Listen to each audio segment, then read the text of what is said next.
I want to talk about something I wrestled with quietly when I was still Muslim. Not to mock, not to provoke, but because I took revelation seriously. Most Muslims are taught that Muhammad's life is the perfect moral example, so his marriages matter. About Aisha, the earliest Islamic sources, including Sahih al-Bukhari and Sahih Muslim, report that Muhammad contracted marriage with Aisha when she was 6 and the marriage was consummated when she was 9. Those reports are considered authentic in classical Sunni Islam. Some modern Muslims dispute the age, but the traditional sources are clear.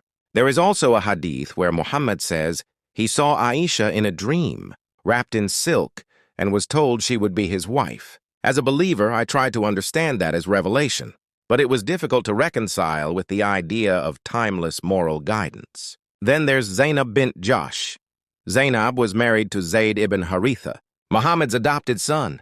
Adoption in pre-Islamic Arabia made Zayd socially equivalent to a biological son. After their divorce, Muhammad married Zainab.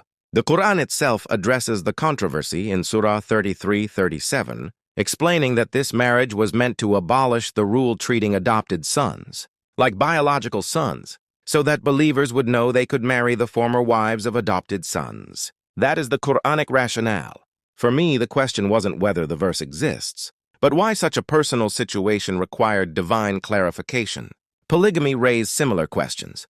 The Quran allows Muslim men up to 4 wives, but Surah 33:50 grants Muhammad exemptions that others did not have. Islamic sources record that he had more than 4 wives simultaneously.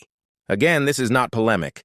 It's in the texts. As a Muslim, I was taught that Allah is just and not arbitrary. So when I saw repeated exceptions that benefited the very person receiving revelation, I struggled.